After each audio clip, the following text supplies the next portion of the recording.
On se retrouve pour un nouvel épisode de Copines problématiques. Et aujourd'hui, on va parler de féminisme. On va parler de féminisme et on va parler de masculinité. Et on va essayer de débattre sur la question de la masculinité. Sur la question de la masculinité, la question du féminisme, est-ce que le féminisme est en croisade contre la masculinité? Est-ce que la masculinité est un problème puisque la masculinité semble être, en tout cas dans le discours féministe mainstream, un énorme problème qui cause énormément de choses dans le monde. Donc, est-ce que c'est vrai? Est-ce que c'est faux? On va en débattre dans cet épisode. Donc, let's go! Qu'est-ce que tu penses de la masculinité? Nous devons définir les termes là, n'est-ce pas? Tu veux définir grâce à Google ou tu veux définir grâce à ta propre perception? Nous devons être d'accord sur une définition. Féminisme, mouvement qui propose ou qui clame l'égalité économique, sociale et politique entre les hommes et les femmes. Masculinité, manifestation sociale, psychologique d'un individu de sexe masculin.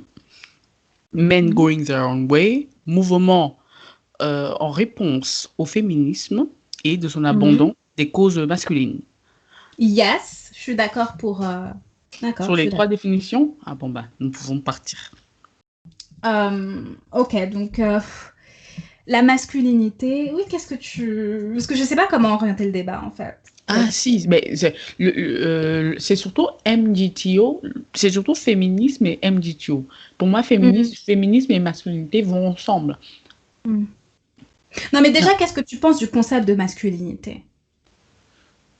Et le concept à quoi s'oppose masculinité, de féminité, est-ce que c'est des concepts qui sont encore utiles aujourd'hui? Est-ce que c'est des concepts qui ont du sens? Parce que les mouvements MGTOW, justement, ils réclament cette masculinité-là, alors que le féminisme tend à vouloir, on va dire, détruire les concepts de masculinité et de féminité. Donc, qu'est-ce que tu penses de ces concepts? Bon, moi, il faudrait déjà savoir ce que la plupart des gens ne savent pas ou bien ne semblent pas concevoir, c'est le fait que les caractères, les comportements aujourd'hui que les féministes reprochent aux hommes sont des comportements que les femmes ont voulu que les hommes développent. À l'époque, c'est une question de sélection naturelle. Alors, quand nous étions encore des singes, voilà, pour une femme, pour une femelle, voilà, puisque nous étions pour une femelle, comment est-ce qu'elle décidait d'avoir un rapport avec un mâle? C'était en choisissant des caractères dominants que ce mâle devait manifester, c'est-à-dire être capable de la protéger, elle et ses petits, et être capable de faire un toit pour eux. Ouais. Voilà. Donc, ces deux caractères-là fait en sorte que les hommes se créent donc une hiérarchie dans laquelle le plus fort, celui qui est le plus protecteur et qui est le plus pourvoyeur, est celui qui obtient la femelle la plus belle, la plus désirée. Donc, la hiérarchie masculine est une conséquence directe de la sélection féminine des hommes. Mais là, tu parles de masculinité les caractéristiques que tu associes à la masculinité, l'idée de pourvoir aux besoins, l'idée d'être plus... C'est des caractéristiques... c'est pas forcément les premières caractéristiques, en tout cas, c'est pas forcément les caractéristiques les plus décriées par les féministes. Généralement, c'est plutôt... c'est pas tellement des comportements, mais plus des qualités. Mais toutes ces qualités, voilà, ce que je dis, j'ai juste utilisé être pourvoyeur, mais il y avait d'autres qualités. Il fallait savoir être agressif quand c'était nécessaire, donc il fallait savoir se battre. Voilà, cette violence incarnée, savoir, il ne fallait pas qu'un autre mâle puisse venir chasser le mâle de la maison. Donc elle choisissait physiquement quelqu'un d'imposant. Voilà où la sélection naturelle fait qu'un homme est beaucoup plus développé en termes de musculature qu'une femme. Ça, c'est quelque chose que les féministes ne veulent pas entendre. La biologie du masculin et du féminin. Voilà. Elles en font abstraction totale. Comme si le fait d'être la masculinité n'est qu'une conséquence sociétale. Ce n'est pas qu'une conséquence sociétale. Là, c'est racine biologique et dans l'évolution. Certes, maintenant, nous ne vivons plus dans un monde où nous sommes des singes et où nous cherchons l'homme le plus fort, le plus virulent, le plus violent, le plus protecteur. Voilà. Voilà où maintenant se heurte la notion d'un homme, la notion de l'homme qui a toujours utilisé ses caractères pour trouver la femelle la plus belle. Et maintenant, nous avons des femmes qui sont en compétition avec des hommes puisque nous ne vivons plus dans un monde où la force physique prime. Ou être protecteur prime. On ne vit plus dans un monde où tu as peur qu'en sortant, quelqu'un t'agresse. Enfin, c'est beaucoup moins. Voilà. Donc maintenant, ces qualités qui ont fait que l'homme, les traits masculins, soient ceux que nous avons aujourd'hui, entrent en direct clash avec l'émancipation de la femme, puisque nous ne vivons plus dans le même monde. Am I clear? I don't know. You are. C'est sûr que les caractéristiques physiques ou les qualités physiques de force, etc., elles sont complètement irrelevant. Voilà. Ce qui est valorisé, c'est l'intellectuel. Exactement. Et notamment, mais par exemple, une caractéristique de la masculinité, en tout cas, le stéréotype, les stéréotypes qui sont souvent utilisés, c'est que l'homme est rationnel alors que la femme est émotionnelle, par exemple, tu vois. Et ça, c'est en quoi on peut lier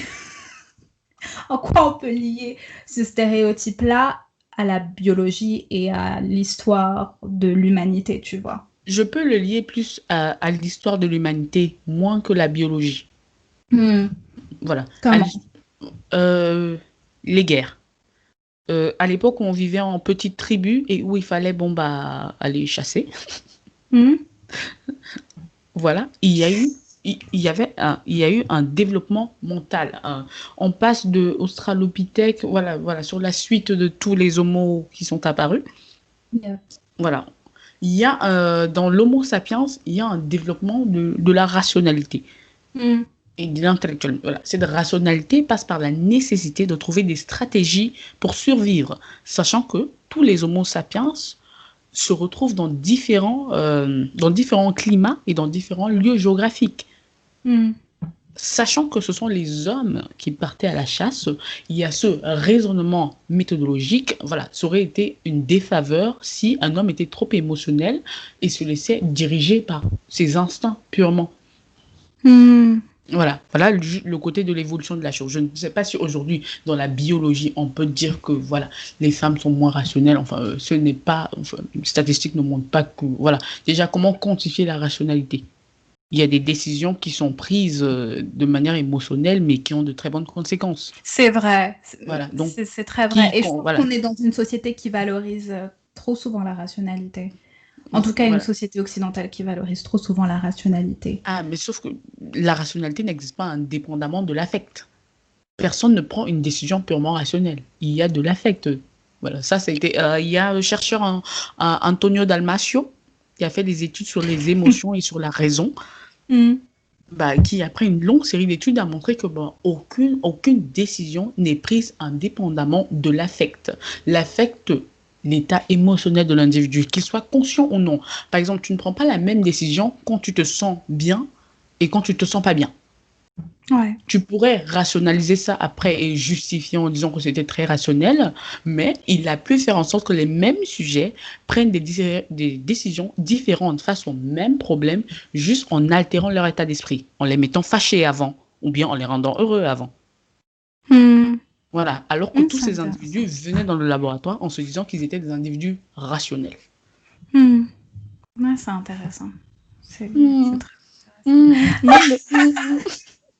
Non, c'est vrai, mais tu disais, il y a un point qui m'a un peu, qui a retenu mon attention, c'est que tu disais en gros que, on va dire, l'évolution biologique des hommes montre que ce sont les femelles, les femmes et anciennement les femelles, ou en tout cas, biologiquement, on est des femelles. Mais non, bref. Social. Voilà. Je ne suis pas dans la biologie. Dans la biologie, il faudrait que je rentre dans le corps sociale. humain. Voilà. Comportementale alors, qui fait que ce sont en réalité les femmes qui ont privilégié les caractéristiques masculines. Exactement. Qui font aujourd'hui aujourd'hui l'objet de stéréotypes qui sont décriés par une certaine frange de la population. Mais est-ce que tu penses que, pour revenir au monde actuel, est-ce que tu penses que la masculinité est décriée uniquement par les féministes, mais valorisée par la plupart des individus de sexe et de genre féminin? Ou est-ce que tu penses qu'il y a un phénomène beaucoup plus global de redéfinition de la masculinité, et c'est ce phénomène global de redéfinition de la masculinité et de critique de la masculinité qui a fait émerger des mouvements radicaux? Est-ce que tu penses du coup que c'est un phénomène, c'est un petit phénomène qui a créé un petit phénomène que sont les MGTOW, ou est-ce que c'est un phénomène plus global, en dehors même de certaines franges féministes, qui fait qu'il y a des mouvements comme celui des MGTOW? Est-ce que je me fais bien comprendre? Je dirais que c'est un mouvement global qui, comme tout mouvement, prend souvent racine aux États-Unis et dans ses dérives. Les gender studies. Voilà, les gender studies. Les gender studies. Voilà, c'est une concoction marxiste, communiste, dont l'objectif est bien évidemment de faire une fois division. Voilà, les gender studies, l'objectif des gender studies n'est pas de réunir les hommes et les femmes, c'est de les distinguer de plus en plus. Oui. C'est le problème de ces gender studies. Et le mouvement MGTOW est une réponse au manquement du féminisme. Voilà, pour moi, j'aimerais juste spécifier ce qu'est les gender studies, ou plutôt les études de genre. Et juste une définition. Les études de genre forment un champ de recherche qui étudie les rapports sociaux entre les sexes et qui a aussi mis en lumière donc, le genre, qui est analysé comme une construction sociale dans tous les domaines des sciences humaines et sociales, histoire, sociologie, blablabla. Les études de genre proposent une démarche donc, de réflexion et répertorient ce qui définit le masculin et le féminin dans différents lieux et à différentes époques, en s'interrogeant sur la manière dont les normes se reproduisent au point de sembler naturelles. Ouais. Voilà. Sauf que ça, c'est la définition qu'ils donnent. En pratique, ce n'est pas ce qui est fait. En pratique, c'est un enseignement qui... Voilà, les études de genre, comme tous les mouvements féministes ou MGTO, ce sont des mouvements qui recherchent le pouvoir. Oh. Voilà, la question fondamentale, c'est qui a le pouvoir. Les gender studies disent faire de la recherche sur les relations hommes-femmes, mais le but principal des gender studies est... Comme leur prémisse de base est que ce sont les hommes qui ont le pouvoir et que ça, c'est un problème. Leur objectif n'est pas que les hommes et les femmes aient le pouvoir. C'est que les hommes perdent le pouvoir et que les femmes le prennent. Voilà. Donc, pour moi, les gender studies, c'est une histoire de communistes. Animal Farm. Non, mais c'est pas juste... Est-ce que c'est juste une histoire de communisme? Enfin, c'est plus complexe que ça. La racine, elle est retrouvée dans le marxisme. C'est très... Voilà, on a cette division. Le prolétariat, dans ce cas, représente les femmes et les minorités. Et les bourgeois représentent les hommes. Voilà la base des gender studies. Oui, il y a une lecture du monde. Il y a une lecture du monde qui est très marxiste. Voilà, c'est la lecture du monde, division, et pas... voilà, ce n'est pas l'union, c'est la division. Mais du coup, tu as répondu à ma question. Ta question, c'était si le MGTO était global ou un phénomène... Voilà. Non, pas le phénomène MGTO. Le phénomène vraiment de redéfinition, de critique de la masculinité. Est-ce que c'est un phénomène global qui est partagé par beaucoup de femmes qui n'aiment pas trop ce que représente la masculinité et la virilité, ou est-ce que c'est un phénomène, un épiphénomène qui surtout est présent dans les communautés, enfin dans le discours féministe, et qui du coup a été contre-attaqué par le discours MGTOW, par l'idéologie MGTOW. Donc est-ce que c'est global, ou est-ce que cette critique de la masculinité, cette remise en question de la masculinité est juste un petit phénomène qui n'a pas une très grande importance, en fait, qui n'est pas tellement global? C'est un très grand phénomène. Mmh. Ce n'est pas un petit phénomène du tout. Parce que les femmes, nous retrouvons maintenant dans des positions que nous n'avons pas eu l'occasion de jouir il y a quelques décennies. Mmh. Ah oui, ça te fait sourire, hein? Après tous les hey, hey, c'est une problématique. Non, Bon, bref. Les femmes n'avons pas eu l'occasion de jouir de privilèges particuliers qui étaient réservés seulement aux hommes. Et maintenant, nous trouvons notre place dans une société dans laquelle les devoirs, l'image sociétale de ce qu'est la femme évolue, a très très rapidement évolué entre les années 70 et maintenant nous sommes au 21e siècle. Alors que l'image de l'homme, entre-temps, n'a pas franchement évolué. C'est très très vrai. Un homme des années 70 n'est pas si différent qu'un homme de 2020. C'est très vrai. Alors qu'une femme qui a grandi dans les années 70, elle n'est pas du tout pareille qu'une femme du 21e siècle. La femme évolue, oui, beaucoup. Voilà, il y a le rôle de la femme aussi. Voilà, il y a cette évolution rapide de la place de la femme, de son rôle dans la société, alors qu'il y a une stagnation de ce que l'homme est.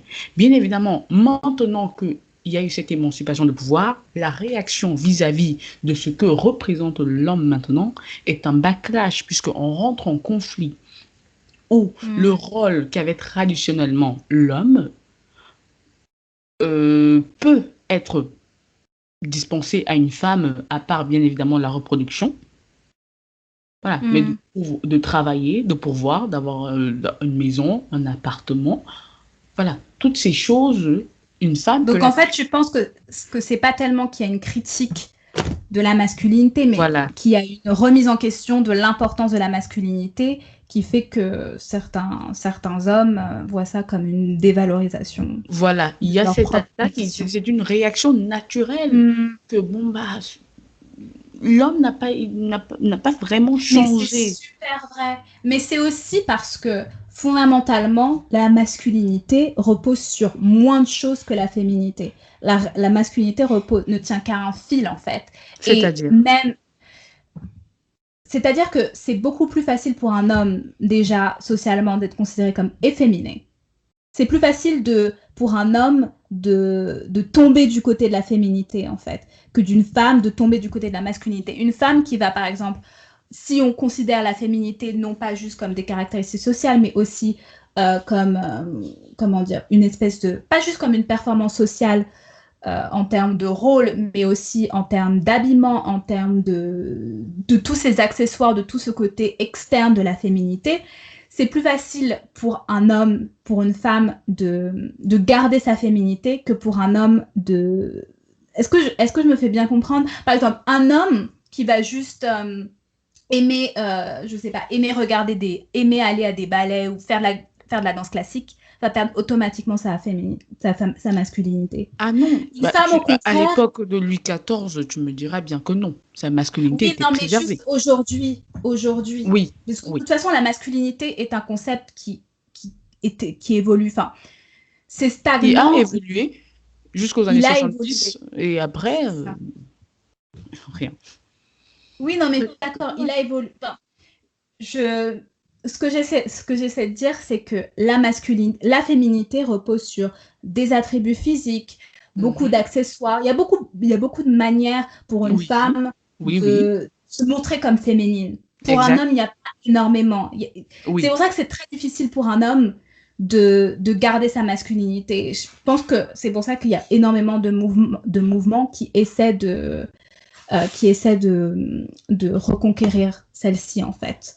Mais je voulais dire autre chose, c'est que la masculinité ne repose pas sur des caractéristiques externes, contrairement à la féminité, finalement. Elle repose surtout sur des caractéristiques soit de rôle social, donc pourvoir, etc., soit de caractéristiques qui sont de termes donc, plutôt physiques, biologiques. Donc, maintenant que le biologique, il n'a plus d'importance aujourd'hui et que la force physique n'a plus d'importance, maintenant que les femmes peuvent travailler, effectivement, en fait, la masculinité n'existe plus vraiment, puisque la masculinité ne reposait que sur ces caractéristiques-là. Donc, c'est normal qu'il y ait des hommes qui essaient de revendiquer leur place dans la société. Mais malheureusement, ces hommes-là qui essaient de revendiquer cette masculinité perdue ou partagée, puisque en vrai, les MGTOW, ce qu'ils revendiquent, c'est la masculinité, mais ce qu'ils spécifient dans leur discours, c'est que les femmes sont devenues masculines. Et que c'est aux femmes de se reféminiser pour que les hommes puissent regagner leur masculinité, tu vois. Mais le problème, c'est que fondamentalement, il faut enlever quelque chose aux femmes pour que les hommes retrouvent, en tout cas dans leur idéologie, pour que les hommes retrouvent leur masculinité. C'est ça le problème. Mais en soi, leur analyse sociale est pas forcément fausse, en fait. C'est pas forcément faux du tout. C'est juste les moyens. Enfin, c'est juste, pas les moyens, mais juste la solution proposée. Tu vois, qui est extrême et qui est pas adaptée selon moi. Voilà. Mais qu'est-ce que tu en penses de ce que je viens de dire? Tu as dit un peu de choses. Oui, non, mais déjà, la première chose que j'ai dit, c'est la masculinité ne repose sur rien et qu'il est plus facile pour une femme d'être féminine qu'une femme d'être masculinisée. Ah oui, ça, je suis d'accord. Je n'y avais jamais pensé, mais c'est vrai que bon, je ne vois pas comment je pourrais contrer cet argument que la féminité est basée sur des artifices, alors que la masculinité est beaucoup plus posée sur un rôle social et un aspect physique particulier. Voilà, vraiment, je ne vois pas ce que je pourrais redire là-dessus. Mais sur les MGTOW, est-ce que c'est...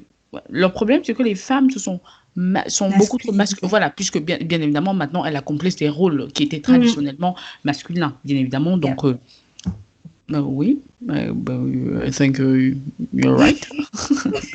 Est-ce que tu penses qu'ils ont raison de vouloir une redéfinition des genres qui soit beaucoup plus stricte et des rôles genrés qui soient beaucoup plus stricts pour que tout le monde reprenne sa place? Mais nous revenons dans la question du pouvoir central de la femme, dans la construction de la société. Maintenant que nous avons ces femmes, la nouvelle génération de femmes qui accomplissent ces tâches, alors au fur et à mesure, ça prendra des centaines d'années pour que la place de l'homme se redéfinisse, parce qu'il faut une redéfinition de ce que ça veut dire être un homme. Quand nous avons des femmes maintenant qui sont si différentes des femmes que les hommes ont l'habitude de connaître, ça prendra du temps. Voilà, il n'y a pas quelqu'un qui décidera de diviser les genres ou de séparer les tâches, parce que maintenant nous ne pouvons plus repartir en arrière. Mais il faudrait. Mais est-ce que tu penses que cette séparation-là des rôles genrés, elle était plutôt positive finalement, et qu'aujourd'hui, enfin, qu'elle était positive, qu'elle était plutôt positive? À part hors domaine politique et économique, dans le domaine social, elle a juste eu lieu. Voilà. La sélection naturelle, voilà. Je n'ai pas d'alternative ou d'univers alternatif où je peux dire que, voilà, on a des sociétés matriarcales. Et... Je ne parle pas des rôles vraiment politiques, plutôt des rôles voilà, je ne parle pas dans le politique, mais surtout dans le social. Voilà, je ne peux pas dire que ce soit une bonne ou mauvaise chose.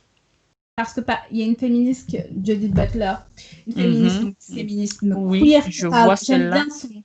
J'aime bien le fait qu'elle parle de performance, et c'est vraiment sur ce point-là, enfin, c'est vraiment ce sur quoi j'argumente en fait, le côté performatif. Est-ce que le côté performatif des genres, donc le fait de se comporter comme un homme, d'avoir ses règles définies, comment être un homme, comment être une femme, comment séduire quand on est un homme, comment séduire, plutôt accepter la séduction quand on est une femme, même cette séparation en termes esthétiques, est-ce que ça avait un intérêt?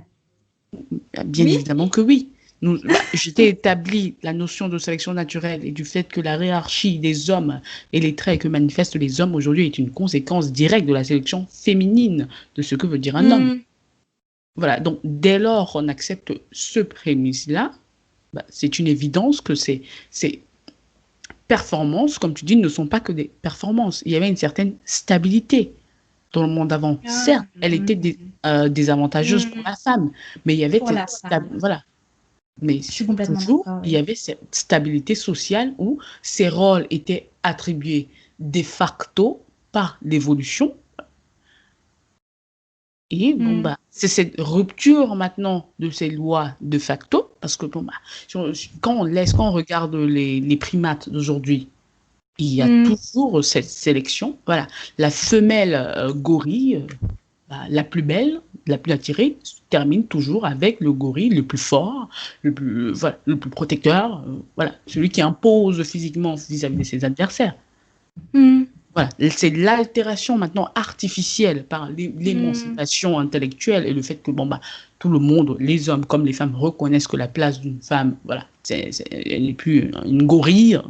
Voilà, c'est un individu à part. Voilà, c'est cette individualité qui a été conférée à la femme avec les mouvements politiques du droit de vote qui ont déclenché la cascade. Sans le droit de vote, je ne pense pas que le féminisme aurait eu lieu.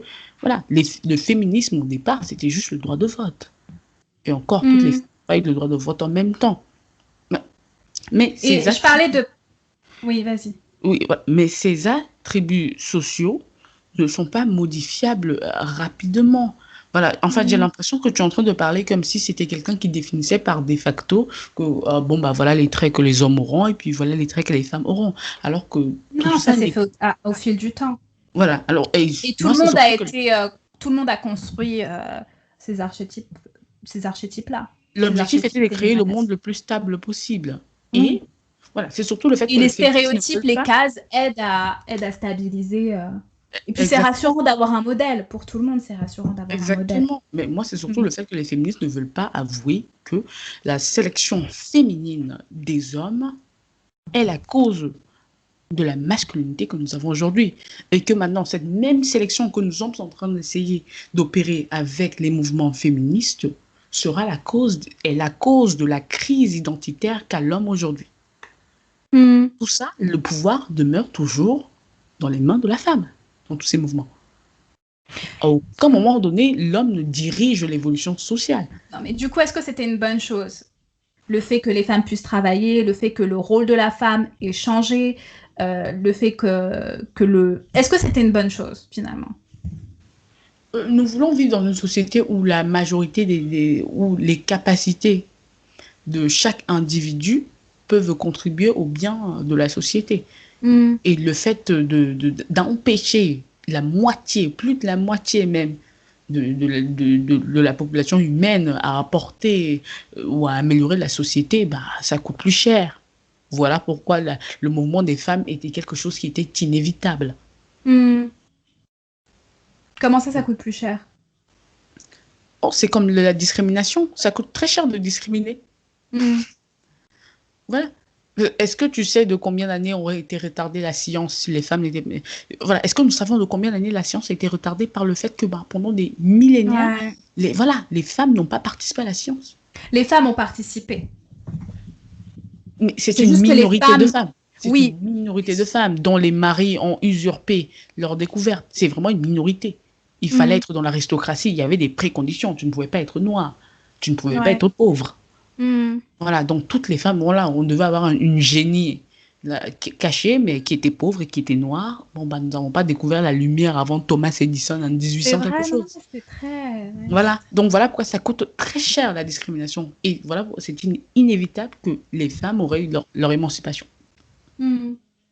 D'accord, oui, je vois ce que tu veux dire. Et je suis d'accord.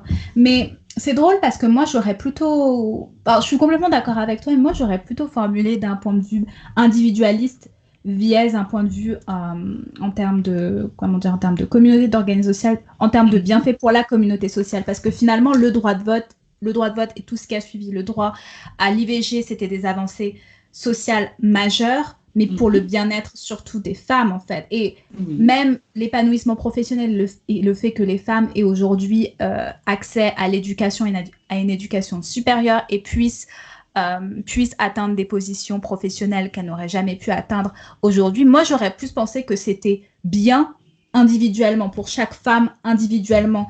Mais je trouve ça intéressant que toi, tu aies ramené ça au social, que cette avancée-là féministe, que les femmes puissent être au devant de la scène, dans le champ professionnel, dans le champ, par exemple, des avancées scientifiques, ce soit une avancée globale. Alors que moi, j'aurais plutôt pensé que c'était bien individuellement pour chaque femme d'avoir le droit à cette ascension sociale et professionnelle, mais que pour l'organisation sociale en général, c'était pas tellement un bienfait puisque ça perturbait justement une stabilité en termes de rôle qui était plutôt rassurante pour tout le monde en fait. Ah, ouais. Mais sauf que tu constates que ce n'était pas rationnel pour tout le monde. Comment ça? Ça a plus d'avantages d'avoir inclus les femmes dans le développement de la société que de les avoir exclues.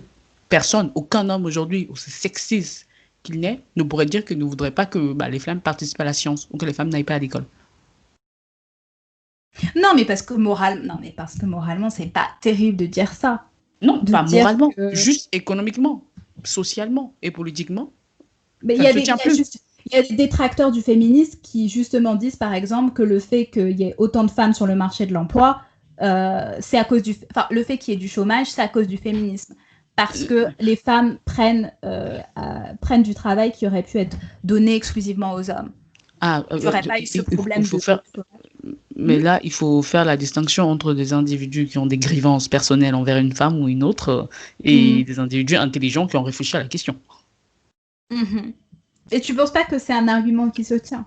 Ah non, c'est rapidement... Voilà. La femme ne prend pas ton job. Tu n'es pas qualifié pour le job. Elle l'est plus que toi. C'est simple. Oui, mais... non, mais de toute façon, c'est comme ces histoires d'immigrés qui volent des jobs alors que les immigrés prennent le travail que personne ne voulait. Non, c'est pas en ces termes-là, mais le fait que les femmes sont entrées sur le marché du travail a créé beaucoup plus de compétition. Il y a beaucoup plus de personnes en compétition. Et donc, forcément, vu qu'il y a beaucoup plus de personnes sur le monde dans le marché du travail, il y a beaucoup plus de personnes qui n'ont pas accès à un travail. Cela n'est pas vrai. Il y avait des chômeurs, même à l'époque où les femmes n'étaient pas dans le marché du travail. Donc, ce n'est pas un argument. Est-ce qu'il y avait autant de chômage? Oui. Et c'est les années d'industrie. Durant... Oh oui, ça, c'est des trucs... You have Google. Regarde le taux de chômage dans les années 30. Je vais voir tout ça. Mais là, je défendais juste, je me faisais l'avocat du diable. Mais pour revenir... oui, je sais, mais ça ne se tient pas. Il y avait toujours du chômage. Il faudrait que cet homme me dise que quand les femmes n'étaient pas dans le marché du travail, il n'y avait pas de chômage. Voilà, parce que s'il y avait des hommes avec des femmes, il fallait bien qu'ils prennent soin de ces femmes. Donc, il fallait travailler. C'est-à-dire qu'il devait avoir un job. Il ne peut pas me le dire. C'est rapidement démontable, ce genre d'homme. Le genre d'homme avec qui je ne discute pas. Parce que, il parle de ses grivances personnelles. Une femme lui a piqué son poste dans l'entreprise, il est fâché. Voilà. Je sais pas. Là, tu lui as... Je suis en train d'imputer de l'intentionnalité. Exactement. On ne sait pas. On ne sait pas. Oui, on ne sait pas. Mais toujours, l'argument ne se tient pas. Voilà, okay. On ne sait pas. Mais pour revenir sur les rôles sociaux, etc., et je reviens sur ma question, mais je vais la formuler autrement, sur le fait, est-ce que les rôles genrés stricts qui étaient autrefois en vigueur et qui permettaient finalement à chaque femme d'avoir un rôle prédéfini, un rôle auquel elle ne pouvait pas échapper, et à chaque homme d'avoir un rôle prédéfini auquel il ne pouvait pas échapper, est-ce qu'au regard, par exemple, du fait que le féminisme a changé le rôle de la femme et, par extension, a changé le rôle de l'homme, au regard de la place de la femme aujourd'hui dans le marché de l'emploi et au regard du fait que les femmes aujourd'hui, oui, effectivement, elles ont accès à des opportunités professionnelles et accès à des métiers qui leur étaient autrefois interdits. Bien sûr que c'est une très bonne chose, mais finalement, parce que tu parlais aussi du fait que le rôle de la femme n'a pas vraiment changé, ce qui est vrai, mais pas vraiment, puisque, la femme a plus de place dans la société, ça c'est vrai, mais le rôle, par exemple, maternel est toujours imputé aux femmes, et ça c'est quelque chose qui n'a pas changé. Donc, le féminisme et le changement des rôles sociaux a créé des opportunités professionnelles pour les femmes, plus de liberté professionnelle et financière pour les femmes, mais n'a pas déchargé les femmes, ou en tout cas pas assez selon moi, du rôle maternel. Et donc les femmes ont cette double pression, ce double rôle, alors que les hommes, eux, ont perdu leur rôle principal. Ça, c'est l'une des limites du féminisme. C'est la bête noire des féminismes dont elles ne veulent pas parler. Voilà, elle ne veut pas parler, parce que le message pendant le first wave, le féminisme de première vague, était que libération sexuelle, tu pourras aller au boulot, tu pourras être mère et tu seras parfaite à tout. Sauf que ce n'est pas le cas. Les féministes ont du mal à parler de la maternité. Sauf que c'est quelque chose qui est inhérent à la femme. Pour moi, la vraie question féministe du 21e siècle, ce serait comment allier maternité et carrière professionnelle. C'est quelque chose dont elles ne veulent pas parler. Voilà, on est en train de chanter les messages il y a une domination patriarcale. Il n'y a plus de domination patriarcale. La question vraie est comment être mère aujourd'hui et également travailler autant pour devenir CEO. Parce que tu ne peux pas avoir les deux. Il y a des études qui ont été faites. Et cette fois-là, on a un tas de chiffres dessus pour avoir, puisque les féministes se plaignent qu'il n'y a pas assez de femmes dans le... Voilà, il y a eu cette émancipation professionnelle, mais elles ont encore des grivances pour dire que dans les sociétés les plus prisées, il n'y a pas de femmes qui sont à la tête. Sauf que pour arriver à la tête d'une entreprise de ce nom, comme Apple ou Amazon, c'est des heures de boulot. Aucune femme, une minorité de femmes veulent travailler 100 heures par semaine. Et quand tu travailles 100 heures par semaine, tu n'as pas le temps d'être mère. Voilà. Ce n'est pas, voilà, les féministes voudraient qu'il y ait plus de femmes. Sauf que pour qu'il y ait plus de femmes, il faudrait que vous leur disiez de bosser comme les hommes bossent. Voilà, pour être ou comme tu dis, de redéfinir la masculinité aussi. Non, parce que je ne vois pas la nécessité de redéfinir la masculinité. Concernant la carrière professionnelle, on ne doit pas redéfinir les critères de succès. Non, si on redéfinissait le rôle des hommes, parce que pourquoi les femmes ont ce dilemme-là d'être une mère et d'être professionnellement d'être professionnellement accompli. Pourquoi il y a ce dilemme-là? C'est parce que de l'autre côté, les hommes n'ont pas ce dilemme. Ils n'ont pas le rôle de père n'est pas autant valorisé chez les hommes. Donc si on redéfinissait la masculinité en implémentant finalement cette paternité-là, dont les hommes ont pu se défiler pendant je ne sais pas combien de temps, peut-être qu'il y aurait plus de dilemme. Mais cette redéfinition ne se passe pas en un claquement de doigts. C'est une maturation, une métamorphose sociale. Pour moi, cette question, elle est très simple à répondre. C'est un contrat, c'est le fait que les femmes rentrent dans des contrats de mariage sans stipuler clairement les rôles de chacun et de chacune. Tout est pris pour acquis. Donc, ça, c'est vrai. Voilà, il y a ce fait que nous ne clarifions pas exactement ce que nous attendons de l'homme que nous allons Alors qu'avant, c'était le cas. C'était implicite, c'était le cas. Enfin, très explicite. Voilà, c'était implicite avant que la femme allait avoir ce rôle parce qu'elle n'allait pas au travail. Donc, c'était incombant à elle de prendre soin des enfants puisqu'elle ne travaillait pas. Et c'était l'homme qui travaillait. Maintenant qu'elle travaille, c'est quand même... C'est illogique d'espérer qu'elle prenne encore toutes les responsabilités d'une femme qui ne travaille pas et doit prendre soin des enfants. Mais la solution n'est pas un mouvement social, c'est le fait que les féministes encouragent les femmes dont le contrat émotionnel et politique qu'est le mariage, de clarifier avec monsieur ce que ça veut dire. Ou juste le couple. Oui, voilà, ou le couple, voilà. La structure. Ouais, moi, voilà, moi c'est mariage quoi. Mais on a compris que t'étais conservatrice. On a très bien compris ça. Oui, voilà, mais voilà, de clarifier en entrant dans cet arrangement tacite de dire que voilà, je vais bosser et je ne peux pas prendre soin des enfants. Donc, soit tu les ramènes mardi, mercredi, moi je les prends lundi et vendredi, tu les prends mardi, mercredi, jeudi. Voilà, pour que ce soit clair dès le départ. Le truc, c'est que les femmes rentrent dans cet arrangement avec les hommes sans rien clarifier et se retrouvent à prendre la solution la plus simple. Et maintenant, d'endosser ce rôle qu'elles détestent tant. Voilà, on dit que c'est stéréotypé, mais plus vous continuez d'endosser ce rôle, plus ça restera. C'est une discussion qui doit avoir lieu avant que les deux ne se mettent ensemble officiellement. Voilà, les féministes devraient encourager les femmes à clarifier leur position avec le mari. Puisque, bien évidemment, l'enfant ne s'est pas fait tout seul. On était à deux. Je l'ai mis au monde, mais ça nous prendrait à deux pour en prendre soin. Je ne vois pas pourquoi moi, je devrais travailler à mi-temps et toi à plein temps. C'est quelque chose, voilà, c'est quelque chose qu'il faut mettre sur la table avant le mariage, voilà, avant que l'enfant ne naisse. Parce que quand c'est clair ainsi, les deux partenaires savent quoi attendre de l'autre. Comme ça, si tu es sur un homme qui veut rester le masculin des années 70, alors tu sais que ce n'est pas la peine d'essayer de fonder une famille avec. Tu vas te retrouver avec la majorité de charges. Pour moi, c'est cette discussion-là qui est la solution aux problèmes maternels qu'ont les femmes. La clarification des rôles de chacun. Ouais. Et c'est comme ça qu'on encouragera les hommes aussi. C'est comme ça que ce sera mieux vu.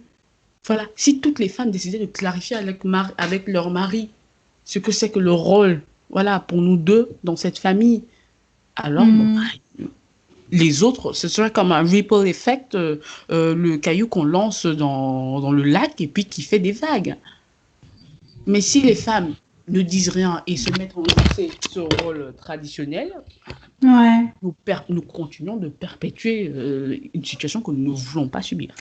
Donc, tu penses que c'est à cause des mouvements féministes, du mouvement féministe, même s'il y en a plusieurs, mais on va parler du mouvement féministe. Donc, tu penses que c'est à cause du mouvement féministe que les femmes ont cette double pression? Non, parce que le mouvement féministe n'a pas imposé justement de clarification sur ces rôles-là. Et qu'il a incombé aux femmes le rôle d'être une mère, la possibilité, qu'il a menti aux femmes sur le fait que les femmes peuvent être de super mères et être de super boss. Oui, comme tout mouvement, ça vient avec une utopie, une idéalisation. Voilà, il n'y a pas que le mouvement féministe qui est venu avec un idéal. Voilà. Le mouvement féministe est venu avec sa femme idéale, qu'elle a projetée. Et cette femme idéale a été attirée. Nous aimons tous l'idéal. Chacun a son idéal. Cette femme idéale était le message principal. Après, c'était également leur devoir de faire passer les subtilités de cette femme idéale et le fait que cette femme idéale reste un idéal. Comme a dit Aristote, seules les idées sont parfaites. Voilà, pour moi, c'est ça le plus gros manquement du féminisme.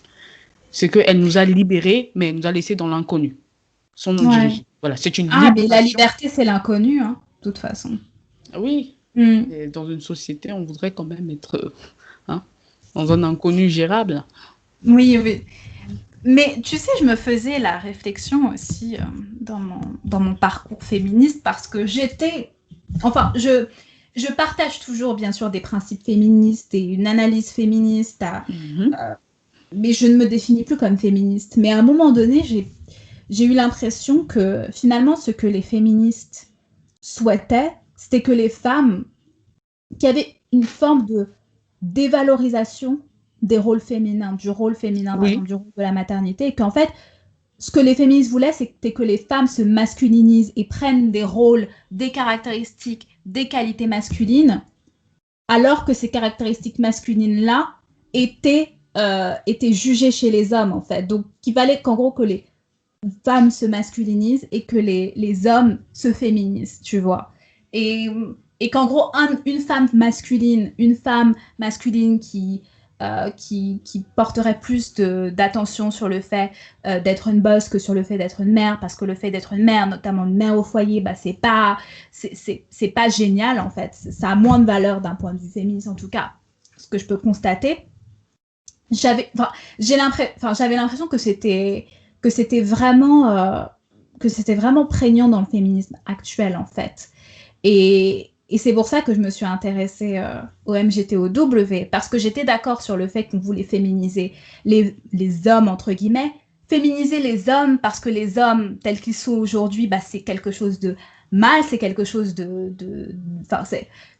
qu'en gros, les hommes aujourd'hui sont, en tout cas, le stéréotype de l'homme aujourd'hui et quelque chose à changer, alors que la femme, en gros, elle n'est pas à changer, elle est juste à améliorer. Et comment l'améliorer? En lui insufflant des caractéristiques masculines et en lui insufflant un rôle masculin, tu vois ou pas? Donc je suis foncièrement d'accord avec le fait que c'est vrai qu'on cherche à féminiser les hommes, mais plus pour guérir les hommes de leur masculinité, alors qu'on cherche à améliorer les femmes en les masculinisant, tu vois. C'était juste une réflexion que je me suis faite et qui m'a fait m'interroger sur vraiment l'intérêt du féminisme, en fait, tu vois. Parce que finalement, ce que le féminisme n'a pas cessé de faire, c'est de dire aux femmes qu'elles devraient être comme des hommes. Tu vois? Et voilà, ça me pose problème. Mais elle n'a pas forcément dit aux hommes d'être des femmes. C'est ça. Voilà, c'est la conséquence directe du fait qu'on dise aux femmes qu'il faut être des hommes. Bien évidemment, il y a un clash. Voilà. Voilà. Donc je ne pense pas que c'est surtout qu'on critique le masculin, mais uniquement sur les hommes. On critique en tout cas le côté, la virilité, ou en tout cas les caractéristiques stéréotypées de la masculinité, mais uniquement chez les hommes. Mais chez les femmes, c'est quelque chose de quand même valorisé dans le mouvement féministe général, tu vois. Parce qu'ils savent que pour avoir le pouvoir, il y a des caractéristiques particulières qui sont masculines. C'est encore, une question de pouvoir. Mais oui. Mais est-ce que tu penses que les hommes devraient être féminisés aussi? Tu penses que les hommes devraient... que la masculinité devrait être redéfinie de façon à ce que les hommes adoptent des caractéristiques plus féminines? Je ne pense pas. Voilà, je pense que ce sera une réaction sociale à long terme de l'homme par rapport à la masculinisation de la femme. Voilà. Je ne vois pas où elle pourrait mener maintenant, mais en tout cas, les conséquences pour l'instant sont juste... voilà. Enfin. Mais oui, je ne vois pas comment... Voilà, il y aurait une féminisation de l'homme. Bon, on y est déjà... Voilà, je pense qu'on est dedans. Voilà. Non, parce que justement, je pense pas que les hommes sont féminisés. Je pense que les hommes sont rien aujourd'hui. Les femmes sont masculinisées, mais les hommes sont dans une situation où ils n'ont pas accepté de prendre des caractéristiques féminines, donc ils perdent juste leur rôle masculin et toutes leurs caractéristiques, mais il n'y a rien pour remplacer tout ça. En fait. Voilà, cette crise identitaire. Voilà. C'est ça. C'est que nous, on a évolué, notre rôle a évolué parce qu'on a pris un peu de leurs caractéristiques, mais eux, ils n'ont rien pris du tout. Ils ont juste perdu, en fait. Mais il n'y a rien qui a été remplacé parce qu'ils ont perdu. Il n'y a pas de perte. Il n'y a pas de perte à proprement dit. Ils ont perdu le monopole. Ils ont perdu le monopole. Un monopole, je ne sais pas s'il y avait un monopole. Si, il y avait un monopole, parce qu'avant, les hommes, il n'y avait que les hommes qui travaillaient, donc ils avaient le monopole de cette oui, mais sauf que la définition de masculinité ne résidait pas seulement dans le fait de travailler. Oui, mais la sécurité financière était un aspect important. Mais ce n'était pas le seul. Oui, mais à un moment... Enfin, je veux dire... Je veux clarifier ma définition de monopole. Un monopole implique directive de quelqu'un de maintenir quelque chose. Sauf que la masculinité ne se définissait pas seulement avec la caractéristique de pouvoir travailler. Mais oui, mais mon argument, c'est que je ne vois pas en quoi les hommes perdent quoi que ce soit. Pour moi, ils perdent le monopole. Ils sont confus, c'est sûr. C'est sûr que ils perdent le monopole, Tatia. Ils ont perdu le monopole. Mais le monopole est quelque chose de dirigé et de conscient et de systématique. Sauf que les rôles sociaux qu'ont manifesté les hommes et les femmes jusqu'à aujourd'hui, nous sommes d'accord dessus, est une conséquence de l'évolution, est une conséquence de sélection naturelle féminine. Et donc, il n'y avait pas de monopole où dès le départ, les hommes avaient décidé que bon, bah, c'est nous qui allons aller à la chasse et vous allez rester à la maison. Oui, mais après, ils ont eu ces facultés-là de réflexion et d'analyse du monde et de construction du monde. Ouais, c'est une rationalisation. Justement, exacerber ces caractéristiques et décider qu'ils allaient avoir le monopole de ces actions-là. Mais c'est une rationalisation, ce n'est pas une décision. C'est une rationalisation après que l'action soit déjà là. La conséquence est déjà là. Il y a déjà ces rôles. Et maintenant, notre cerveau a décidé le collectif masculin a rationalisé cela. Enfin, parce que j'ai l'impression que tu dis que elle apparaît avant. Quand tu me dis monopoly, avant une monopoly, il n'y a rien. Il n'y a pas de monopoly. Voilà, le monopoly implique que dans le passé, à temps T, il ne l'avait pas, à temps T plus 1, il y est. Sauf que dans notre cas, avant, nous avons toujours ces rôles entre hommes et femmes, et après la rationalisation masculine, on a toujours ces mêmes rôles. Non, moi je pense que, je suis d'accord avec la sélection naturelle, ces rôles-là étaient existants, mais l'homme ayant des capacités de rationalisation et l'homme ayant eu la faculté de pouvoir organiser la société comme il l'entendait finalement et de pouvoir aussi redéfinir ces rôles sociaux-là, je pense qu'il y a eu une monopolisation et que les hommes ont exacerbé ces caractéristiques-là de façon à ce que les femmes soient privées, tu vois, parce qu'ils auraient, de façon à ce que les femmes soient privées de la possibilité de travailler, privées de la possibilité d'être indépendantes financièrement. Non, il faut savoir que de réclamer la caractéristique de protecteur, etc. Tu vois. Ça dépend à quelle époque tu parles. Dans les années 20, où il y a les suffragettes, dans les années 20, les femmes travaillent. Voilà, donc ton monopole commence à partir de quand? Il faudrait que tu me le définisses historiquement. Parce que même avant, tu sais qu'à l'époque de Louis XIV, les femmes travaillaient. Voilà, donc quand est-ce que tu me dis qu'ils ont décidé? Parce que dans toute l'histoire que nous avons des femmes, elles ont travaillé. Tu penses pas que les hommes ont décidé de garder le pouvoir? Pour moi, parce que toi, tu crois pas à cette histoire de domination. Ce n'est pas une décision de garder le pouvoir, c'est une poursuite de l'état naturel qui était déjà instauré. Voilà, toi, tu penses que c'est une poursuite de l'état. Moi, je pense que c'est plus une décision d'avoir une mainmise et d'avoir le pouvoir. Et comment est-ce que tu justifies le fait que... en gardant ce rôle-là, on a le pouvoir. Mais comment est-ce que tu justifies alors le fait que, parce que si les hommes se complaisaient tellement dans ce rôle de pouvoir, comment est-ce que tu justifies l'apparition de mouvements féministes du vote de la femme? Puisque ce sont les hommes qui ont majoritairement voté, parce que les femmes ne pouvaient pas voter pour avoir le droit de vote. Ce sont des hommes qui ont voté pour que les femmes aient le droit de vote.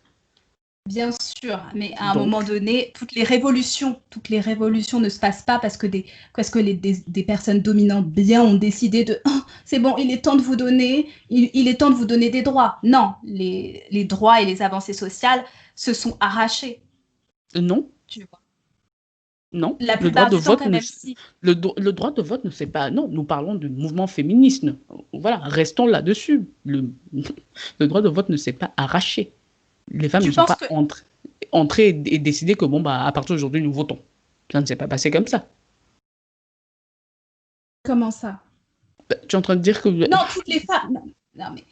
Parce que là, j'essaie de comment dire, de globaliser. Bien sûr qu'il y a eu des hommes qui, en tout cas dans ma vision des choses, qui n'ont pas voulu avoir cette mainmise-là et qui ne voulaient pas garder le pouvoir, comme il y avait des femmes qui se complaisaient très bien dans leur rôle. Mais le droit de vote n'est pas arrivé comme ça parce qu'un homme, une personne dominante dans la société, a décidé de donner des droits à des personnes qui n'en avaient pas. Non, c'est parce qu'une frange de la population qui était féminine, même s'il y avait aussi des hommes qui se sont battus, ont décidé, ont voulu, justement, ont réclamé ce droit. Mais ils l'ont réclamé, il aurait pu leur être refusé. Tu es en train de traiter le collectif masculin comme si, tu as dit qu'ils aimaient le pouvoir, ils voulaient maintenir ce pouvoir. L'objectif d'un parti... Quand on abandonne le pouvoir, c'est stratégique. Quand on abandonne le pouvoir, c'est stratégique parce qu'on veut pas que ça mène à des désastres. On est dans l'intentionnalité, là, une fois de plus, hein, et nous ne discutons pas dans l'intentionnalité, n'est-ce pas? Oui, voilà. Mais toi, tu penses que... Mais tu as dit qu'ils ont eu le monopole. Quelqu'un qui a Jeff Bezos ne veut pas diviser Amazon. Notre cher Jeff Bezos. Voilà. Donc, donc, si tu dis qu'ils ont le monopole, ils avaient des avantages à être au-dessus. Pourquoi donc donner le vote, ce collectif masculin qui a été diabolisé, voilà, comme la cause même du malheur de la femme? Non, il y a énormément de femmes qui se complaisaient là-dedans. Et peut-être qu'elles avaient raison aussi. Oui, mais c'était une minorité de femmes. La majorité de femmes voulaient le droit de vote. Ah, ça, tu sais pas. Ah, tu vois, là, tu sais pas encore. Ça, on le sait. Les manifestations des femmes pour le droit de vote, ça, on le sait. Voilà. Tu penses que c'était la majorité des femmes qui manifestaient? C'était une majorité de femmes. Il y avait des polling stations pour le droit de vote. Ah si, c'était une majorité de femmes. D'accord, je vais voir ça. Je suis pas sûre. Ah si, ça c'est quelque chose dont je suis certaine. D'accord, ok. Ce n'est plus de la possibilité. D'accord. Soit. Mais voilà pourquoi ça a gagné autant d'ampleur, les mouvements des suffragettes. Mais de toute façon, une minorité de femmes qui le voulaient, elle n'aurait jamais eu lieu. Le droit de vote n'aurait pas eu lieu. Je sais pas, tu sais si c'est... On a besoin de... minorité violente. On va pas rentrer là-dedans. Mais de toute manière, ça ne contredit pas ce que je viens de dire. C'est parce que que ce soit une minorité, enfin, de toute façon, je pensais pas que c'était une minorité, une petite minorité. C'était une petite minorité. Si c'était une minorité, ça aurait été pas 10% des femmes. Ça aurait peut-être été genre 45% des femmes, mais peu importe. Non, 45% des femmes, c'est pas une minorité. Faisons le calcul. Les femmes font plus de la moitié de la population. Si tu as 45% de 52%, c'est pas une minorité. Non, je parle de 45% du nombre des femmes. Oui, c'est pas une minorité. Bon, non, mais là, on part sur... oui, on est à près de la moitié de la population des femmes qui voulaient le droit de vote. Sachant que... il y avait... la moitié. C'est pas 50%. Il y avait également des polls, je ne sais pas comment on dit polling stations en français, ça ne me vient vraiment. Des stations de sondage. Il y avait également des sondages, oui, sur les femmes qui ne voulaient pas le droit de vote. Et c'était une minorité. D'accord. Mais ça change pas, de toute façon, ça change pas le fait que fondamentalement, je ne pense pas, il me semble un peu, comment dire, un peu naïf de penser que les hommes ont donné des droits de vote, en gros, le droit de vote a été donné aux femmes parce que des personnes dominantes ont décidé que c'était la bonne chose à faire. Non, ce n'était pas la seule. Nous avons déjà établi cela. Non, mais comment ça, on a déjà établi cela? Nous avons déjà établi préalablement le fait que le droit des femmes est venu parce que les conséquences de la discrimination étaient beaucoup plus pesantes que les avantages. Moi, je pense pas. Mais nous l'avions établi. Tu étais d'accord avec moi préalablement.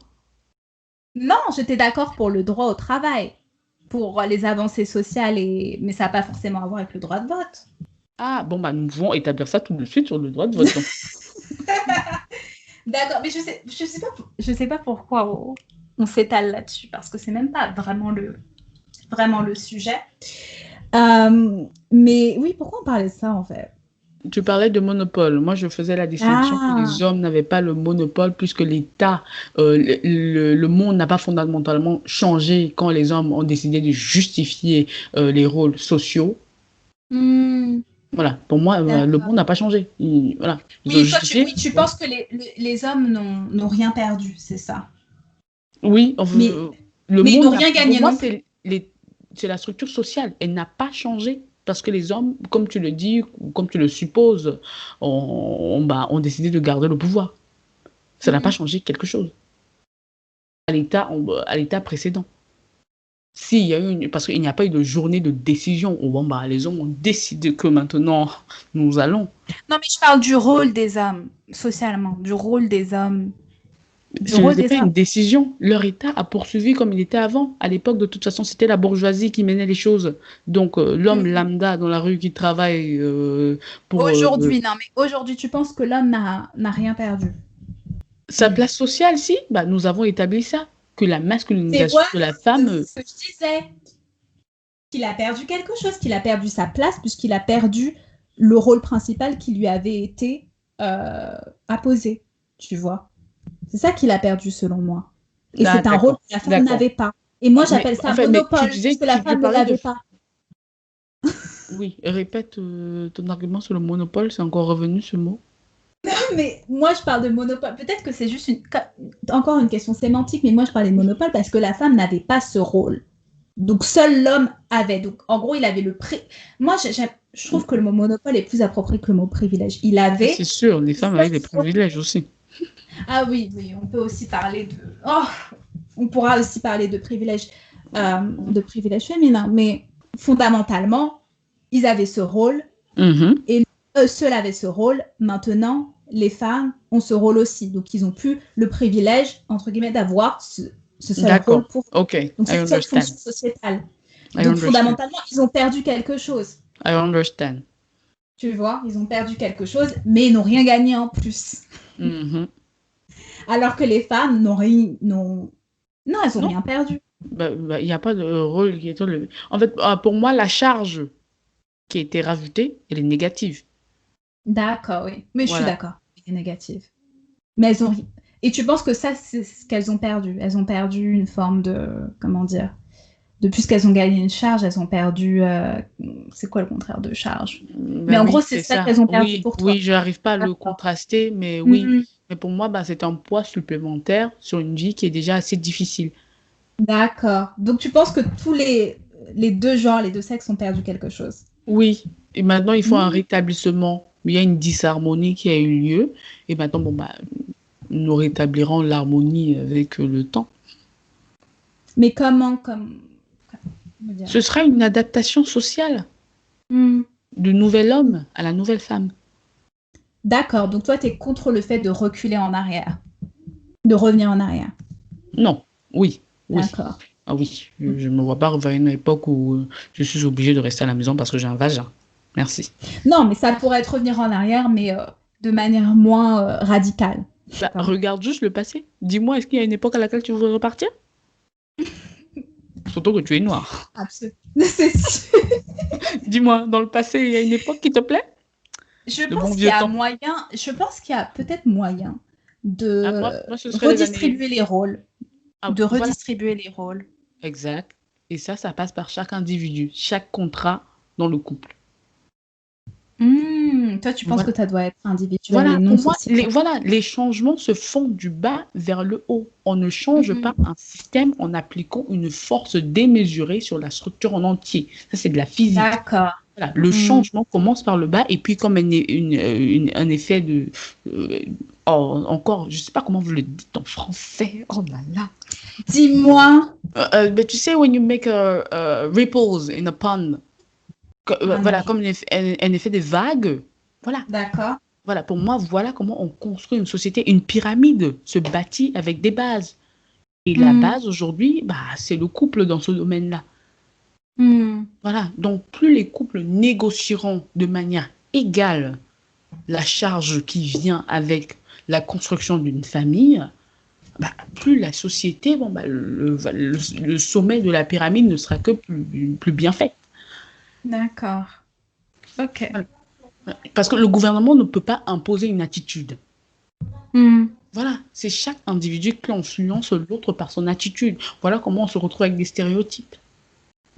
Voilà, le gouvernement ne peut pas me dire aujourd'hui, tu vas être comme une femme des années 50. Non, il faudrait que je décide moi-même que je veux être une femme des années 50. Je m'habille, je parle, je désire les choses qu'une femme des années 50 aurait désirées. Et voilà comment ça se propage. Voilà, donc si les hommes et les femmes s'unissent, voilà, pour moi c'est l'union. Voilà, j'ai l'impression que les féministes veulent abolir l'homme. Non, on a besoin de l'homme. Je voulais juste revenir sur ce que tu disais sur le fait que ce sont les femmes, et je crois que je suis déjà revenue, mais là je vais revenir différemment. Ce sont les femmes qui ont voulu changement. Tu penses qu'aujourd'hui les femmes veulent... Est-ce que tu penses que les femmes veulent toujours veulent toujours entretenir ça, cette différence de rôle genré, même si elle tend à disparaître de plus en plus? Est-ce que tu penses qu'il y a des femmes qui... Tu penses que la majorité des femmes veulent ça? Veulent que les hommes... veulent que, toi, les hommes... Parce qu'il y a des choses, par exemple, il y a des rôles qui sont persistants, comme par exemple le fait de payer pour un rendez-vous, qui est en fait, oui. Tu vois, qui est en fait la version. J'allais revenir là-dessus. Oui, qui est la version la plus légère du rôle financier qu'avaient les hommes avant, tu vois, de pourvoyeurs, etc. Et ça, c'est quelque chose dont c'est un comportement que beaucoup de femmes aiment, tu vois, et veulent qu'il reste en place, tu vois. Donc, est-ce que tu penses que la majorité des femmes, en fait, aiment ça, aiment ces rôles genrés? Peut-être qu'elles aiment les rôles genrés qui les arrangent aussi. Ça, c'est aussi... Je pense que les femmes... Je pense que la question même du féminisme, c'était le fait d'individualiser la femme. Voilà, avant les mouvements féministes, la femme n'était pas considérée comme un individu à part entière. Elle était toujours apparentée à un homme, un oncle, un père, un frère, un mari. Voilà. Et le féminisme a permis l'individualisation de la femme. Le souci maintenant avec les dérives du féminisme et l'émasculinisation des hommes est le fait que la plupart des femmes, enfin ma génération de femmes en tout cas, les femmes que j'entoure, voilà, ça c'est anecdotique. Toutes les filles que j'ai autour de moi, que je côtoie, veulent un homme qui ouvre la porte de la voiture, invite à dîner, prend en charge le dîner, arrange les vacances. Voilà, donc tout ça c'est une perte. Maintenant que nous sommes sous un pied d'égalité sociale avec un homme, nous ne pouvons plus avoir les mêmes attentes femmes, voilà, qu'avant le féminisme. Et tu penses que c'est hypocrite d'avoir ces attentes et de vouloir l'égalité professionnelle et de vouloir avoir les mêmes opportunités professionnelles, les mêmes salaires? Tu penses que c'est hypocrite, voire incorrect d'avoir ces attentes-là? Non, il faudrait distinguer l'émancipation économique et politique de l'émancipation sociale. Voilà, il y a plein de choses que l'on n'accepte pas de manière sociale, mais qui sont acceptées de manière économique. Oui, mais voilà, j'ai l'impression qu'il y a un backlash pour les femmes de notre génération vis-à-vis du féminisme. Parce que maintenant, voilà, autour de moi, les femmes se plaignent que les hommes ne sont plus des hommes. C'est ça, c'est ce problème que nous, les femmes d'aujourd'hui, voilà. Par exemple, moi, je suis une femme qui veut un homme qui m'ouvre la porte, qui paye le dîner, qui arrange le dîner. Tu penses pas que c'est hypocrite d'avoir cette position-là? Non, c'est quelque chose de social qui s'arrange entre les deux. Voilà, ce n'est pas obligatoire. Voilà, j'ai également une amie. Ça n'a pas de sens. Attends, je veux juste... Est-ce que tu penses que ça a du sens? Parce qu'avant, ça avait du sens, vu que les femmes n'avaient pas de travail ou gagnaient beaucoup moins, que les hommes, ça avait du sens que les hommes paient. Ça avait du sens. Aujourd'hui, ça n'a plus vraiment de sens. Si on a les mêmes opportunités professionnelles, qu'on gagne la même chose, ou à peu près, ça n'a pas de sens que les hommes payent. Oui, si, parce que c'est un arrangement social, c'est un arrangement privé. Ce n'est pas un arrangement public comme mon salaire pour le même travail. Et c'est justement ce que les MGTOW critiquent, en fait. Le fait que les femmes, elles veulent les privilèges féminins, elles veulent garder leurs privilèges féminins, mais elles veulent aussi les privilèges masculins. Et pour le coup, il y a des femmes qui veulent 50-50 du 1er au 31. Ces femmes existent. Ces femmes existent, mais est-ce qu'elles sont majoritaires? Je ne pense pas. Je pense vraiment pas. Moi, personnellement, je suis comme toi. Oui, probablement qu'elles ne sont pas majoritaires, mais c'est quelque chose avec lesquels on peut en discuter. Voilà, la nécessité. Est-ce que tu penses que c'est quelque chose qui est critiquable quand même, qui est critiquable? Non, je ne pense pas que ce soit critiquable. D'accord. Oui, c'est quelque chose qui a lieu entre deux parties consentants. Voilà. Il y a différents moyens pour ne pas payer pour un garçon. Je trouve que c'est un peu facile de dire que ça a lieu entre deux personnes. Bien sûr que ça a lieu entre deux personnes. Mais si toute une culture, toute une société, etc. te répète que c'est la façon, que c'est comme ça que ça devrait se passer, que l'homme devrait payer, ça n'a plus vraiment lieu entre deux personnes, en fait. Oui, la représentation sociale de l'homme est toujours celle d'un homme qui gère, mais sauf que c'est en train de changer. Aujourd'hui, les films d'action, on force des femmes dedans, même quand le rôle aurait été meilleur pour quelqu'un d'un peu plus costaud. Voilà, donc c'est en train de changer. Laissez le temps pour que ça se passe. Voilà, dans notre laps de vie qui est tellement court, on a l'impression qu'il faut que tout se passe dans l'espace de notre vie. Sauf que non, ce sont des changements sociaux qui auront lieu sur des décennies et des décennies. Il n'y a pas de script féministe qui précise, voilà, leur grand discours, c'est les femmes doivent avoir le même pouvoir que les hommes. Je ne dis pas que les femmes doivent prendre l'argent des hommes ou profiter des mêmes luxes. Surtout que c'est même stigmatisé d'être une femme de ce genre par les groupes féministes. Non, je trouve pas que ce soit stigmatisé. Si, justement. Non, ou en tout cas ça dépend, mais en tout cas je trouve que le féminisme mainstream, il valorise beaucoup, ne serait-ce que par exemple, il valorise beaucoup cette autonomie sur le corps féminin qui permet de gagner de l'argent avec son corps, donc le travail du sexe. Il valorise beaucoup cette idée de prendre de l'argent aux hommes. Je trouve que c'est justement très prégnant dans le féminisme actuel de se dire oui, on est égal et en plus on peut leur prendre leur fric. Parce que les femmes ne valorisent pas le travail du sexe masculin. C'est une question de valeur. Voilà. Si la valeur que les hommes apportaient en donnant leur corps valait la peine pour que nous allions les chercher, nous irions les chercher. Sauf que puisque ce n'est pas valorisé, voilà. D'accord. Mais je suis d'accord, hein, mais je pense pas que le féminisme actuel et je pense qu'il y a eu vraiment une mutation du féminisme là-dessus. Elle a subi plusieurs mutations. Hein. À ce stade, c'est plus une mutation, mais un cancer. Mon Dieu. Mais je trouve que, oui, il y a une mutation. Avant, on était plus dans un discours, oui, sois une femme indépendante, gagne de l'argent pour toi, etc.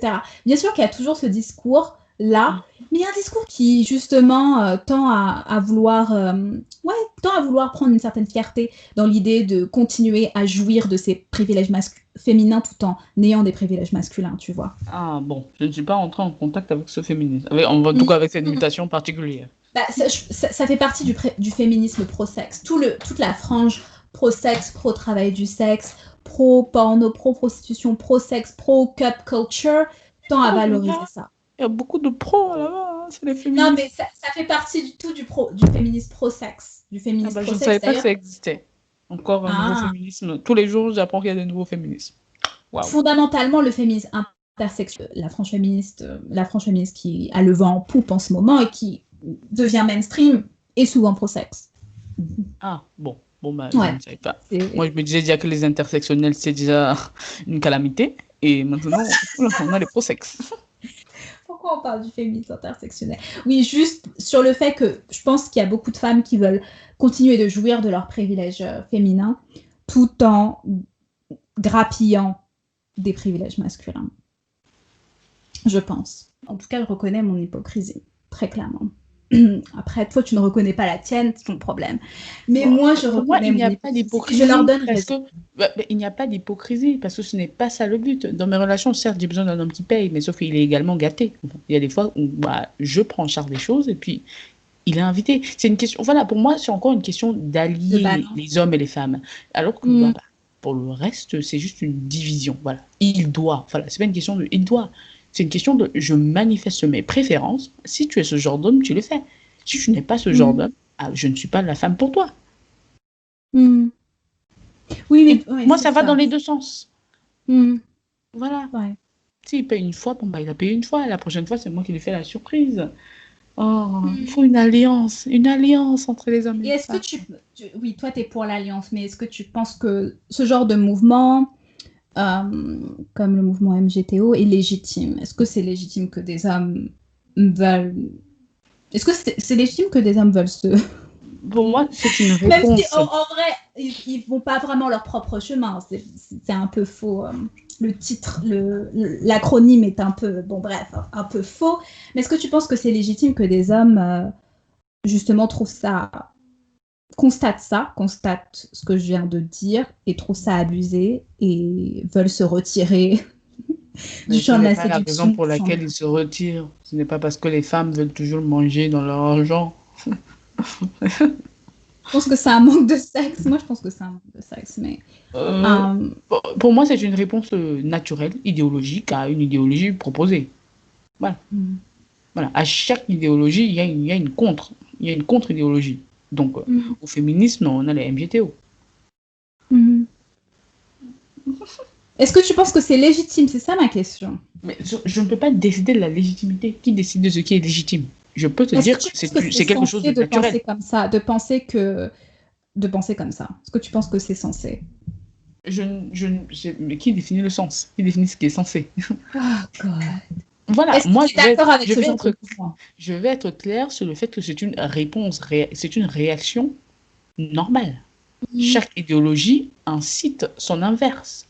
Chaque idéologie prend racine dans la substance qui nourrit l'idéologie inverse. Donc, je ne suis pas surprise par le mouvement MGTO. Maintenant, à juger le mouvement MGTO, je ne peux le faire puisque je n'ai pas encore parlé avec un homme qui a décidé de go son own way pour que je sache, c'est vraiment complètement erroné. Il y a une femme, il y a un TED Talk sur une femme qui a suivi les MGTO. Elle les a suivis, elle les a interviewés et elle a terminé anti-féministe.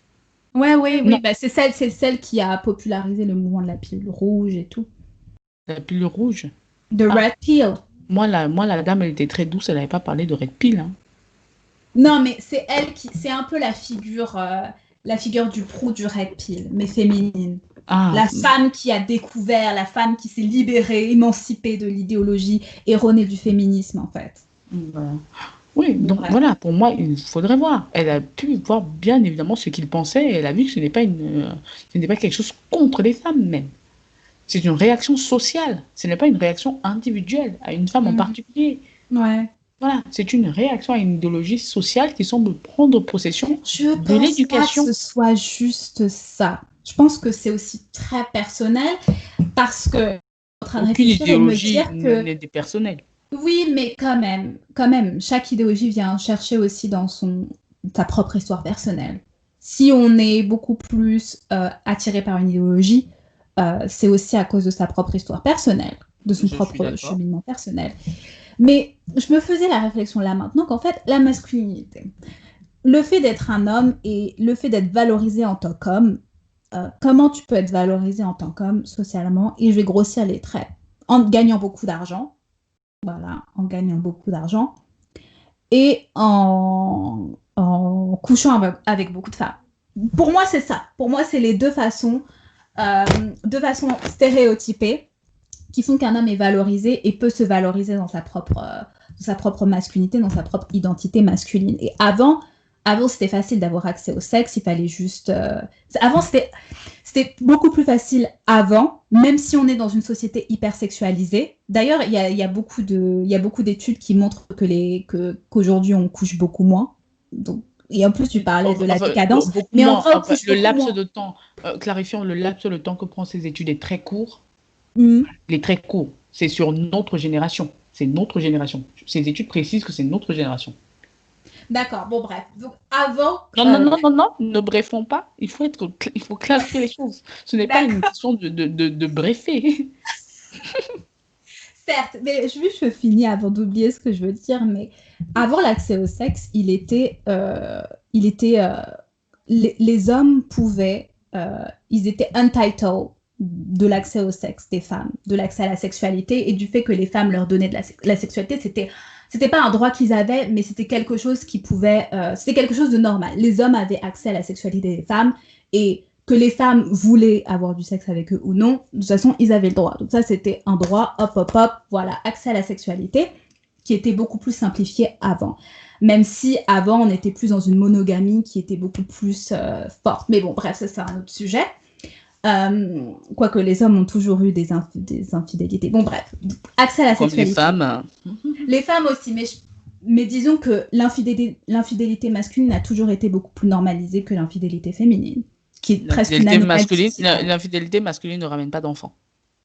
D'accord, oui, toujours la logique. Voilà la raison de la normalisation. Ses conséquences sont beaucoup moins de conséquences. D'accord. Certes, je suis d'accord. Et donc, accès à la sexualité. Et avant, les hommes avaient... Bon, on va pas retourner sur cette histoire de monopole, mais les hommes, voilà, c'était eux qui gagnaient l'argent, c'était eux qui avaient le pouvoir financier. Aujourd'hui, les femmes ont leur liberté sexuelle, elles peuvent coucher avec qui elles veulent, elles ont le droit de refuser, elles ont le droit de pas donner aux hommes cet accès à la sexualité. Et en plus, elles travaillent, donc elles ont de l'argent, donc elles n'ont pas besoin de l'argent des hommes, en théorie. Donc en fait, les hommes ayant perdu les deux, et quand tu n'as plus accès à la sexualité, ça impacte ta vie. Fondamentalement, je pense que l'idéologie MGTO se base beaucoup sur une constatation personnelle, en fait, que I don't get pussy.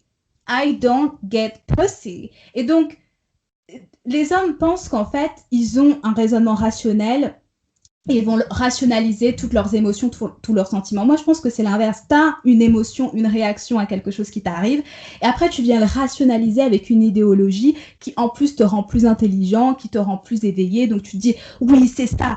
On pourrait dire pareil du féminisme. C'est vrai, on pourrait dire pareil du féminisme, mais je pense donc, je ne vois pas pourquoi tu es en train de critiquer autant les MGTO et tu n'es pas en train de donner la même. On n'a fait que critiquer le féminisme. Non, on a pointé les limites du féminisme. Le féminisme, pour moi, c'est une très bonne chose. Le first wave et le second wave féminisme, c'est juste ma vie aujourd'hui en tant que femme n'est possible que grâce au féminisme. Claire.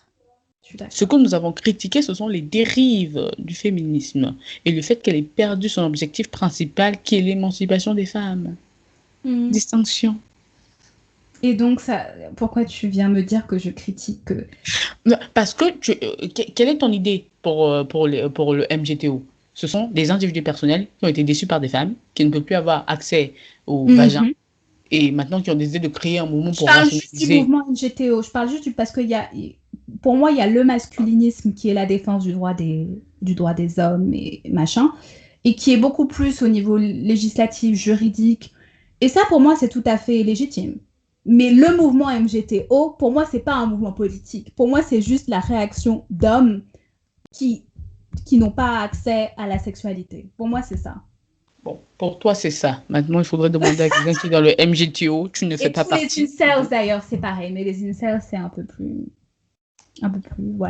reculé. Mais, voilà. Mais tu ne penses pas que... Bon, tant pis si tu ne penses pas ça, mais en tout cas, je voulais placer ça. En fait, je n'ai parlé à personne qui fasse partie du mouvement MGTO et je n'ai pas fait de recherche dessus. Donc, je ne connais rien dessus à part le fait qu'ils ont décidé que les femmes, c'est trop de travail. Est-ce que tu as d'autres choses à dire sur ce sujet?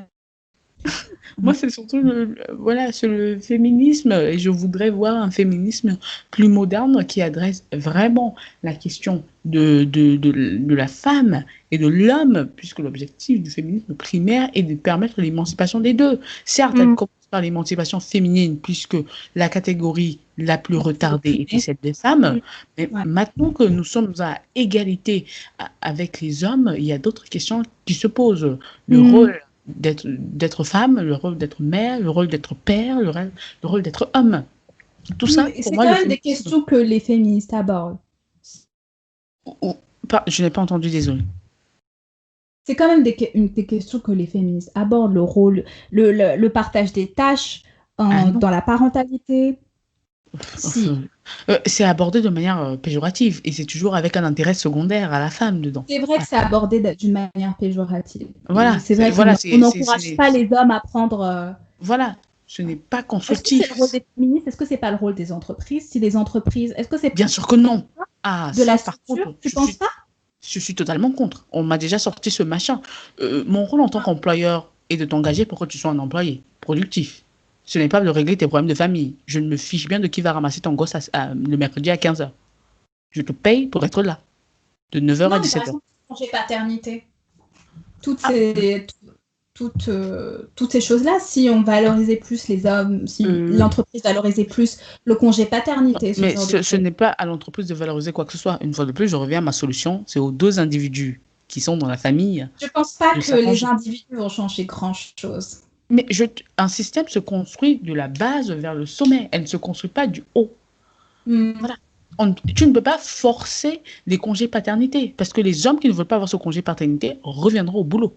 Non, mais justement, il ne dure pas tellement, le congé paternité. Bon, il ne dure pas tellement. Voilà, c'est une autre histoire. Ce n'est pas c'est une autre histoire, mais si toi, tu veux avoir un rôle qui est beaucoup plus important, etc., et que tu veux faire des aménagements avec ton entreprise, tu ne peux pas. Donc, la structure du... Comment ça? Bien sûr que tu peux. Oui, tu peux, mais l'entreprise ne facilite pas ça. Mais tu peux décider de travailler à mi-temps, comme les femmes décident de travailler à mi-temps après avoir eu des gosses. Il y a des hommes qui décident de travailler à mi-temps quand c'est la femme qui gagne beaucoup plus. Voilà, ça c'est... je reviens au fait que c'est un arrangement entre mari et femme. Le problème pour moi, c'est que la société tend plus à encourager le sacrifice féminin. La société change à partir du bas. Voilà, la société ne changera pas parce que toi, tu penses que oui, la femme doit être mère ou elle ne doit pas être mère. Ce sont les attitudes individuelles qui, par effet de propagation, font en sorte qu'une société change. Il n'y a pas quelqu'un qui a fait un claquement de doigts et puis la société a changé. C'est impossible. C'est lent, ces processus. C'est très lent. On attend encore au moins une décennie avant que les congés pour les hommes soient autant ou presque, puisque c'est toujours les femmes qui prendront en majorité les congés maternité. Ouais. Voilà, ça prend du temps. C'est au moins des décennies à attendre ça. C'est pas une question de cette année ou l'année prochaine, après le nouveau vote. Voilà, moi, la question de la femme, vraiment, voilà, allier maternité et carrière professionnelle, c'est quelque chose. Parce qu'on n'aura pas de femme CEO d'une entreprise de Forbes. Donc, elle devra prendre soin de gosses. Voilà. C'est soit elle laissera son rôle de mère à la nounou.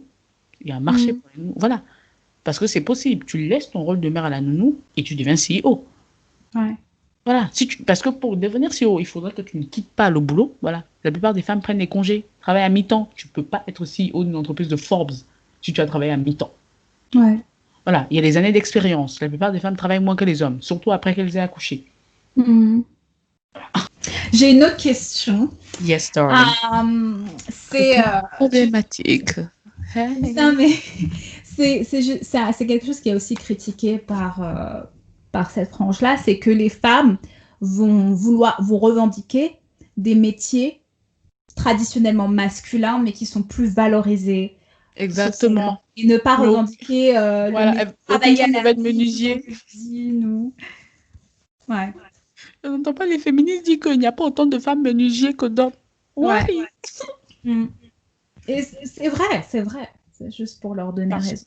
Mais c'est parce que c'est une fois de plus une question de pouvoir. Voilà. C'est une question d'usurpation enfin, pas d'usurpation. Voilà, parce que le pouvoir doit être partagé. Mais la rhétorique féministe, maintenant, est dans une question de détrôner ce qu'ils appellent leur patriarcat. Voilà, et de prendre le pouvoir. Parce qu'en fait, les féministes ne disent pas que le féminisme a pour but de faire une égalité de pouvoir pour que la société fonctionne mieux. Non, c'est pour se débarrasser du système patriarcal, entre guillemets, et de placer eux-mêmes leur pouvoir à eux. Donc, c'est encore une domination. Voilà, alors qu'on devrait être alliés, tu sais, moi, les hommes. D'accord, eh bien, cet épisode est terminé. Cet épisode est maintenant terminé. Je reprends ma voix de téléphone rose. C'est vraiment une voix de téléphone rose. C'est la fin. De toute façon, c'est la fin. Il n'y a plus besoin de concentration. Donc, je peux reprendre ma voix de téléphone rose. Cet épisode est donc terminé. On se retrouve très prochainement pour un prochain épisode. Pour une masturbation collective. Pour une masturbation intellectuelle. Collective. C'est pas une masturbation physique. Une masturbation auditive. C'était donc Copine problématique. Ciao.